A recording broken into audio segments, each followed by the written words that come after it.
As we said in our intro, we are going to continue discussing together and covering the latest situation or the latest developments of the very full situation in the Middle East region after the Israeli strikes on Iran and the exchange strikes between Iran and Israel in the last 48 hours, which might lead the Middle East region into a catastrophic situation and more chaos. And this is exactly what President Abdel Fattah al-Sisi said when he had phone talks with his Turkish counterpart Recep Tayyip Erdogan. And in fact, there were also contacts from the very first minute after the Israeli strike on all levels, and especially our top diplomatic level, as Badr Abdelati, our foreign minister, held phone calls with many of his counterparts from all over the world to have consultations regarding the situation and to try to find a solution for what's going on. And they all agreed that it's diplomatic efforts which should take place, and that the military solutions or the military activities will never end or solve crises. To shed more light on the issue, we are very much delighted to have with us via phone Dr. Hassan Wageeh, Professor of International Relations. Thank you very much for being with us, sir, and a very good morning. Good morning to you. Dr. Wageeh, before going into the details, how do you assess the situation right now after exchanging missile attacks and after the even rhetoric between the two countries, and after what Donald Trump said regarding the warning of Tehran not to attack any of the American assets or American diplomatic missions, for example? I mean, there is more than one type of war. War with exchanging missiles and war of words. Yes, of course, the two wars are going hand in hand, and they are escalating, unfortunately. And, you know, the scenarios are very, it could be catastrophic, and unless great international efforts to be exerted to make a stop on this escalation, because as you have witnessed and as the people witness now, the two parties are trying to exhaust each other, and when they go to this level of exhaustion, they may, but actually there are certain scenarios that are really dangerous, that are more catastrophic. If Netanyahu, for instance, insisted on toppling the regime and make this second in Iran and all that jazz that he's talking about, yes, we will wait for a while, living under the pressure of these things in the entire area. But if the two parties came back to their senses and assessed their losses, the losses are good and strong and big on both sides, I think that they may go again to the negotiating table, and I hope this will happen soon, because escalating this kind of conflict is very, very dangerous, very catastrophic. And the problem here is that it could be what we call in international relations crisis slide.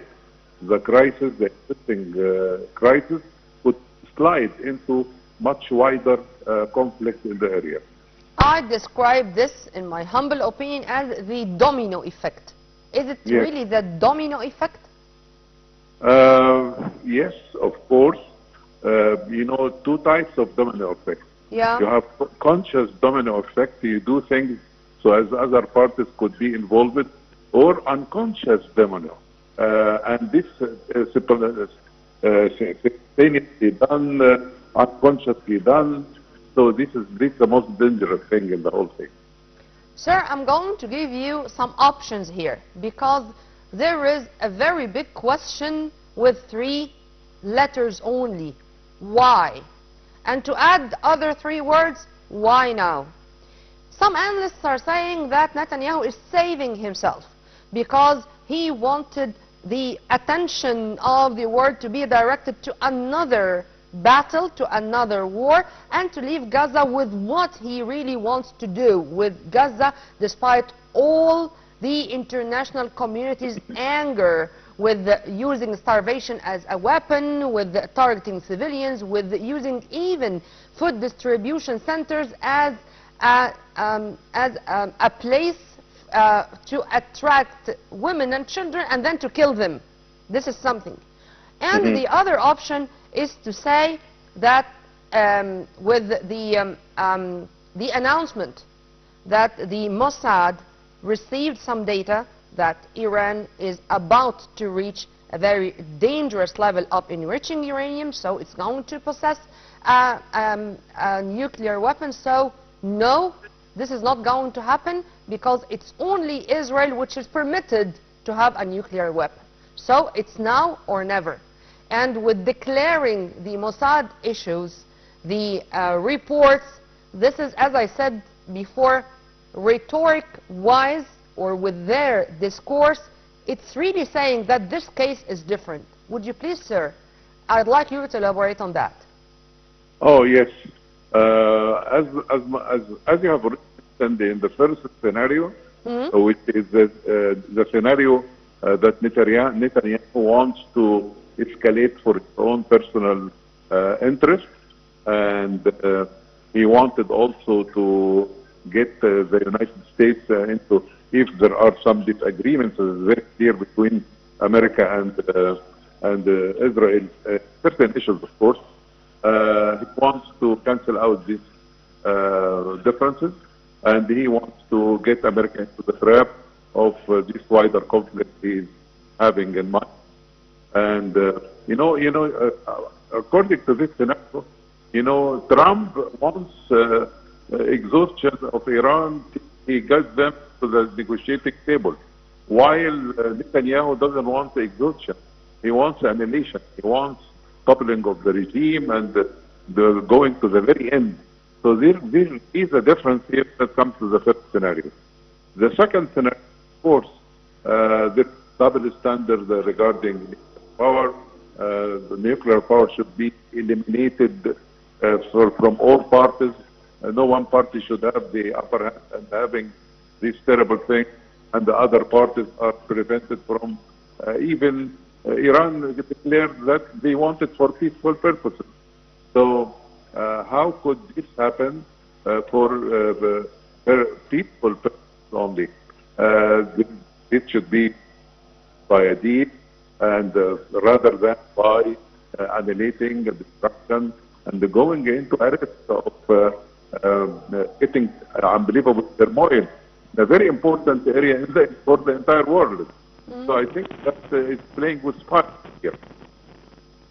But sir, there were also very contradictory statements released by the American administration, saying that if Tehran did it and they attacked any of the American assets or installations here in the Middle East, of course here we are talking about the embassies and the military bases and stuff like that, they are going to regret this, and that the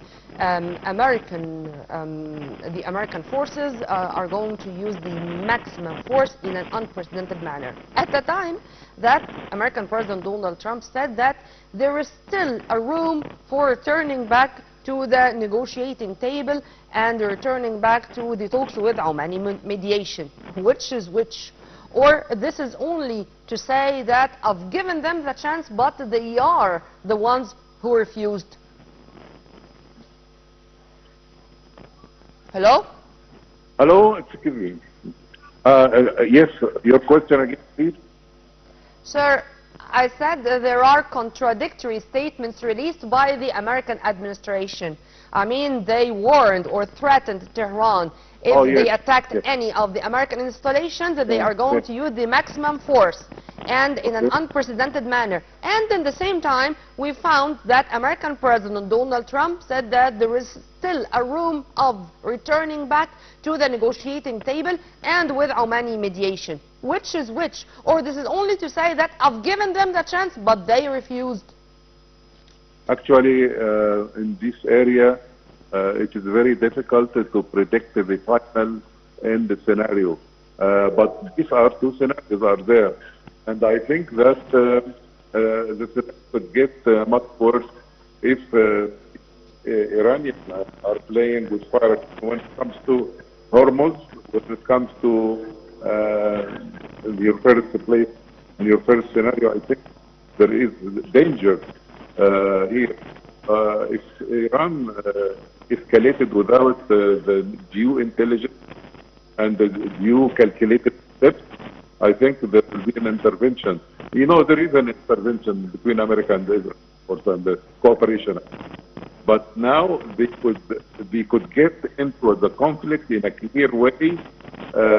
British, French, all powers will be against Iran in a very clear matter.